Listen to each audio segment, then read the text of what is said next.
2007, there were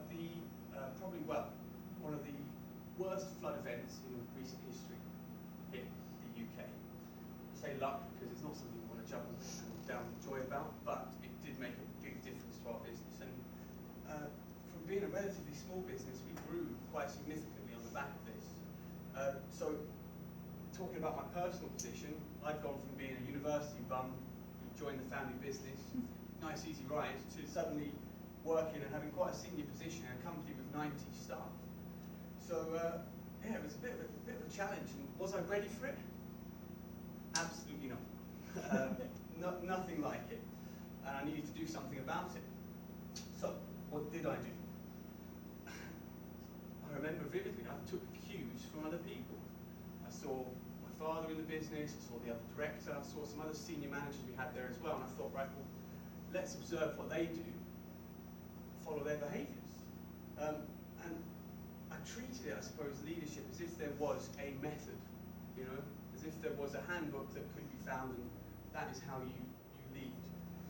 Key lesson from Lee Wales' Iowa leadership is that there really isn't a key method. There's not a magic formula to leadership. In fact, I shudder to think really about some of the mistakes I made back then. I won't go into them because it's painful, but trust me, I made plenty. Thankfully, though, this program guided me in the right direction. And I think it's important to say about it guiding you and to point out that direction is different for different people. That's been a very big theme about today, hasn't it? How our own leadership journeys, each of them is different. I'll tell you a little story about that, actually, from the Lee Wales program. One of the early sessions, at the end of the session, we'd done various exercises throughout the day. At the end of the session, we were asked to, on a post-it note, write down the key learning point from that session and stick it onto a flip chart like this. So it's been a great session. I was feeling really good. I sort of long and hard. Trust, trust is the feeling I'm getting from this. So I'll write something about trust, and fostering the leader-follower relationship. Bring it on my post-it note and walk up to the flip chart, sticking on there. As I'm doing it, another participant's there as well. She's sticking hers on at the same time. So I'm there sticking my nice fluffy thing about trust on. But look at hers. Hers is, there is a place for authoritarian leadership. But two people who've done the same course, been there the same day, and we've come to completely different conclusions. And I think that's a key point about this course. It's very personal, and as a result of that, it's very empowering personally. And I like to think that participant's out there now, whipping her staff, making her life good luck to her.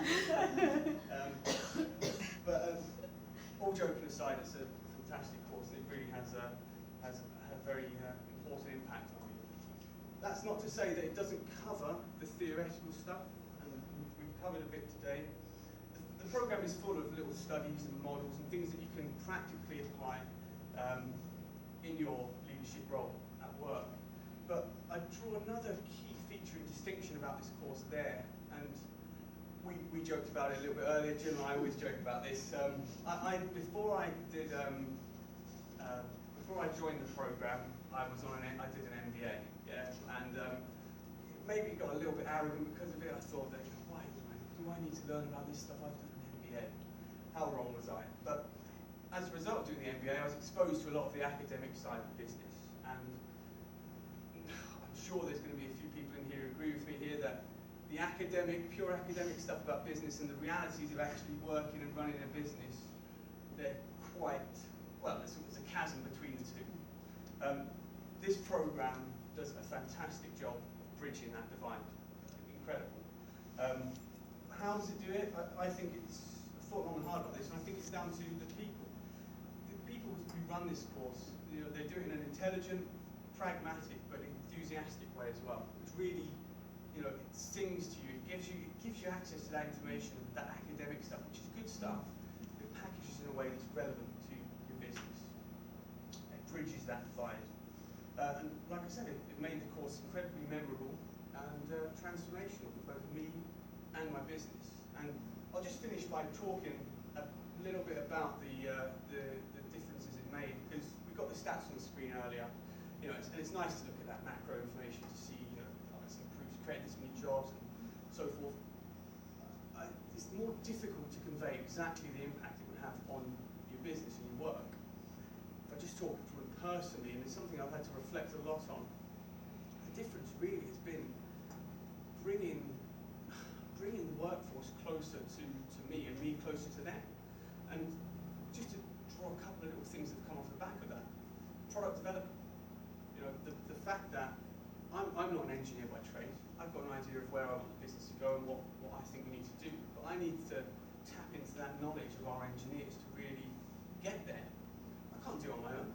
And in the past, I can remember times where we've been talking, we've tried to engage staff in product development, and they've said, not our job, not my job, mate. You're the managers, you do the managing, you do the direction stuff, we do the metal bashing. You fast forward to now, and last year in particular, we launched a completely new flood door. A unique design, designed solely by one of our fabricators. We sat down in a meeting on Friday. I said that we wanted to go in a certain direction. I offered it out. He picked up the baton, and we created a small team of guys on the shop floor then to develop it. And you know, I think it's easy once you're in a daily grind of work to think these things just happen as a matter of course, but it certainly wasn't always like that. And I think that the ION leadership program is, well, I owe a lot to it.